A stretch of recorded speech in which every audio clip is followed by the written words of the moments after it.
สบายดีท่านผู้ชมที่ฮักแพงมื้อนี้พวกเราจะนำพาบรรดาทานมาฮู้จักกับแหล่งท่องเที่ยวทางด้านวัฒนธรรมวัดพระบาทโพนสันซึ่งเป็นมรดกทางด้านวัฒนธรรมของแขวงบริคำไซโดยเฉพาะประเพณีการกราบไหว้พระธาตุพระบาทโพนสันห้วยพระบาทและสถานที่ต่างๆซึ่งจะเป็นแนวใดนั้นเชิญบรรดาทานติดตามรับชม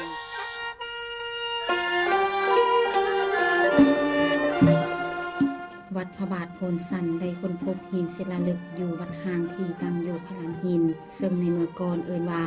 โคกจิกเวียงมัวเดินพระบาทในปัจจุบันได้เขียนเลขเก่าห้วยทรงหรือปีพศเก่าห้วยทรงและในบริเวณดังกล่าวมีธาตุน้อยหน่วยหนึ่งตั้งอยู่แต่บ่มีไผฮู้ว่าสร้างขึ้นมาแต่เมื่อใดและไผเป็นคนสร้างดังนั้นหลายคนจึงสันนิษฐานว่าสร้างขึ้นในปีพศเก่าห้วยทรงตามบันทึกไว้ในหินศิลาฤกษ์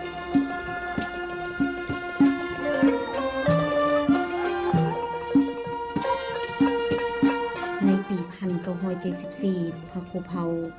ได้นำพาออกตนญาติโยมปฏิสังขรณ์วัดดังกล่าวคืนได้สร้างพระธาตุเจดีย์องค์ใหญ่รวมเอาอันเก่านั้นไว้ซึ่งมีขนาดสูง46 เมตรตีนกว้าง10 คูณ 10 เมตรเป็นลวดลายศิลปะและสถาปัตยกรรมสินสมัยอาณาจักรล้านซางลักษณะคล้ายคือพระธาตุอิงหังที่แขวงสวรรณเขตและพระธาตุเซิงซุงที่แขวงสกลนครประเทศไทยและห่างจากพระธาตุเจดีย์ประมาณ20 เมตรก็มีรอยพระพุทธบาทยาว 1.20 เมตรและลึก 0.49 เมตรมีรูปกงจักรดอกบัวอยู่ข้างกลางและมีรูปสัตว์อยู่อ้อมหอบพื้นตีน108 ชนิด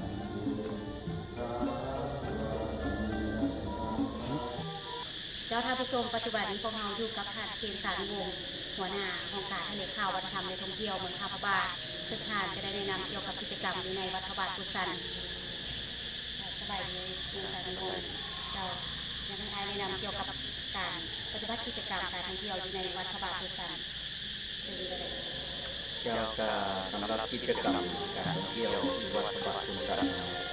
ในยามปกตินี้เนาะถ้าสมมติว่าแขกผู้ใดมาเที่ยวมาฮอดพวกเราจะได้นำพาท่านมาสักการะบูชาห้อยพระบาทโพนสันสักการะบูชาพระธาตุพระบาทโพนสันและองค์พระนอนและถ้าหากว่าเป็นฤดูกาลของประเพณีนี้พวกเราจะมีที่นึงก็เป็นพระบาทนมัสการพระบาทโพนสันซึ่งว่าพวกเราจะจัดขึ้นทุกปีในเดือน3ในเดือน2ของลาวเนาะเอิ้นว่าตั้งแต่มื้อ12ค่ำถึงมื้อ15ค่ำมีการพบงานวันขึ้น3มื้อ3คืนและตามประเพณีซึ่งว่าคุณพระบาทโพนสันจะได้ยึดถือปฏิบัติมาตั้งแต่กำลังนับแต่มือไปเริ่มบูรณะปฏิสังขรณ์วัดพระบาทโพนสันหรือว่าบ่เคยเปลี่ยนแปลงส่วนเรื่องวันที่หรือว่าวันจันทร์วันอังคารพวกเราจะได้ถือเนาะแล้วก็ส่วนว่านอกจากบุญประเพณีประจำปีแล้วบุญแห่เทียนเข้าพรรษาหรือว่าบุญสมบังไฟพญานาคในงานออกพรรษาแล้วก็ที่มีบุญ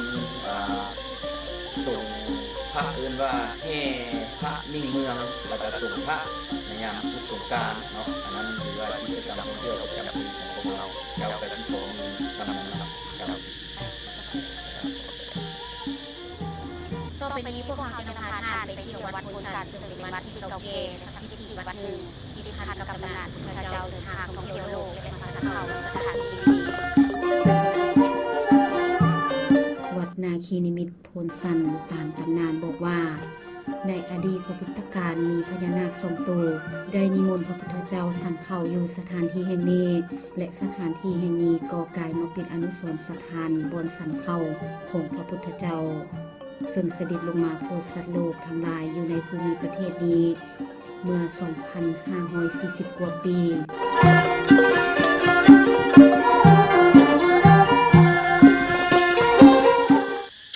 ท่านผู้ชมนั้นก็แม่นประวัติความเป็นมาของพระบาทค่ะพระบาทในวัดพระบาทโพนสันต่อไปจะทำการนำพาประธานไปเที่ยวชมแหล่งท่องเที่ยวธรรมศาสตร์น้ำตาทรายซึ่งเป็นน้ำตาที่บนสวยสดงามอยู่ในติดป่าสงวนศาสตร์ภูเขากล้วย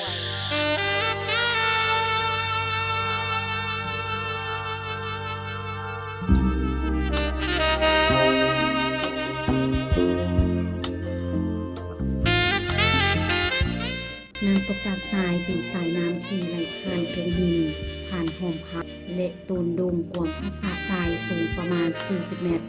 ไหลเข้าทรงแคบอย่างประทับใจ ในท่ามกลางป่าตึกงามเขียวงามอึมครึม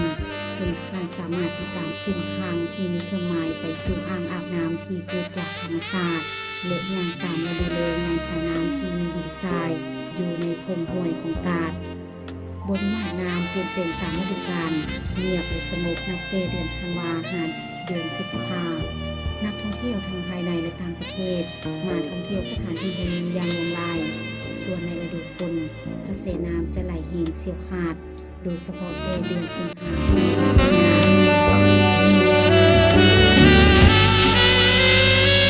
พระผู้ชมปัจจุบันนี้ค่ะพระเจ้าอยู่กับพานบุตรเตียงไซนเกตคณะพิศอบนักตกปลาทราย7ชั้นป่าสงวนแห่งชาติภูเขาควายซึ่งเพื่อจะมานำเสนอเกี่ยวกับกิจกรรมแหล่งท่องเที่ยวสถานที่ท่องเที่ยวแห่งนี้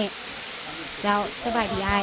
ขออนุญาตสัมภาษณ์เนาะอยากให้ไอ้แนะนำเกี่ยวกับกิจกรรมแหล่งท่องเที่ยวแห่งนี้เจ้าคือว่าก่อนอื่นก็ขอขอบคุณใจทางทีมงานแถลงข่าวต้องแฝงคำไซเฮาที่ได้มีโอกาสได้มาเที่ยวชมได้มาสัมภาษณ์ถ่ายทำโฆษณาเกี่ยวกับการท่องเที่ยวเฮาอยู่วันนี้คือว่าข้าพเจ้าในนามเป็นผู้ตั้งหน้าให้แก่ในงานท่องเที่ยวอยู่บ้านหัดไทยนะครับบ้านแฝงคำไซแห่งนี้ปัจจุบันเนี่ยก็มีการท่องเที่ยวเกิดขึ้นอยู่สถานที่แห่งนี้ก็หลายภาคส่วนมาเที่ยวชมมีทั้งแขกภายในและต่างประเทศหลายประเทศที่มาเที่ยวชมกิจกรรมการท่องเที่ยวที่เอาเทถ้าว่ามาจากนครหลวงเวียงจันทร์หรือภาคเหนือเนาะมาจบอยู่เมืองทางบ้านเอ็นมา13ไตลุกอยู่ทางเลข13ไตเข้ามาบ้านเฮาหรือว่าเข้ามาเรียนท่องเที่ยวแห่งนี้มีระยะทางทั้งหมด16กิโลเมตรเนาะมาฮอดน้ำตกเจ็ดชั้นนี้ฉะนั้นถ้าว่าท่านใดหักสิจองอาหารพวกเราก็มีอาหารบริการให้ก็มีโฮมเพื่อนพักและโฮมสเตย์ให้นอนหรือว่าที่มาฤดูฝนเราก็มีเรือพักใส่บริการทางเรือแล้วก็ย่างขึ้นมาน้ำตกเจ็ดชั้นคือว่าการท่องเที่ยวทางจัดเป็นอยู่นี่มีอยู่5รายการเนาะ5รายการมี4สถานที่สถานที่ที่1ก็คือว่านับแต่บ้านหัดไทยขึ้นมาก็จะมาฮอดบอนจอดรถออกจากทางไปบนผาทรายเอิ้นว่าน้ำตกผาทรายซึ่งมีความสูงประมาณ50เมตรเนาะหลังจากนั้นเราจะขึ้นมาหาน้ำตกเจ็ดชั้นเป็นแห่งที่2เอิ้นว่าน้ำตกตัดทรายเจ็ดชั้นเป็นแห่งที่2ถ้าว่าท่านใดสนใจอยากไปเบิ่งผาหลวงหรือห้วยกิลิงเอาต้องไปขี่เรือขึ้นไปทางตามมังหรือเป็นรถไฟน้ำมันนึงอยากไปเที่ยวชมผาหลวงเป็นบอนวิวพอยต์หรือบอนชมวิวหลังจากนั้นก็ไปอาบน้ำไปชมดอกเพิ่งเป็นดอกกล้วยไม้ภาษาบ้านๆเราเรียกดอกกล้วยไม้อยู่ทางผู้หรือทางตาดห้วยกิลิงอยู่ในจุดใจกลางของป่าสงวนแห่งชาติภูเขาควายเขาเลยว่ามี5รายการไป4สถานที่ไปเนาะดังที่ข้าพเจ้าได้เล่าผ่านไปตรงต้นเนาะว่าแหล่งท่องเที่ยวที่เราเคยสง่าพาเผยผ่านมา10กว่าปีผ่านไปที่ว่าได้มีแขกภายในและต่างประเทศมาใช้บริการมาตกปัจจุบันที่ว่าเศร้าหมองย้อนโควิด19นี่ได้มาโรงงานชาวโลกก็พาให้เฮานี่คาดรายรับเขาทางงบประมาณแล้วก็คาดอยากเห็นงานทำเอิ้นว่าถ้าว่าชาวลาวบรรดาเขาอยู่ในประเทศลาวเฮาท่านใดอยากมาสุขนิ้วอยากมาอุดหนุนแหล่งท่องเที่ยวอยากมาสมไส้อยากมาบริการหรือตั้งแคมปิ้งนอนโฮมสเตย์มากินข้าวปลามาชมดอกเพิ่งก็ขอเฮียนเชิญขอเสื้อเชิญมันยังแขกทานผู้มีเกียรติทั้งหลายนั่นแหละได้เข้ามาเสื้อเชิญได้เข้ามาสมไส้การบริการของเราเลยเนาะมาเที่ยวสถานที่ท่องเที่ยวนี้เห็นมาทุกทุกใจกับเดโบถ้าใดสนใจคือมาเที่ยวใดเปิดให้บริการตลอดเวลา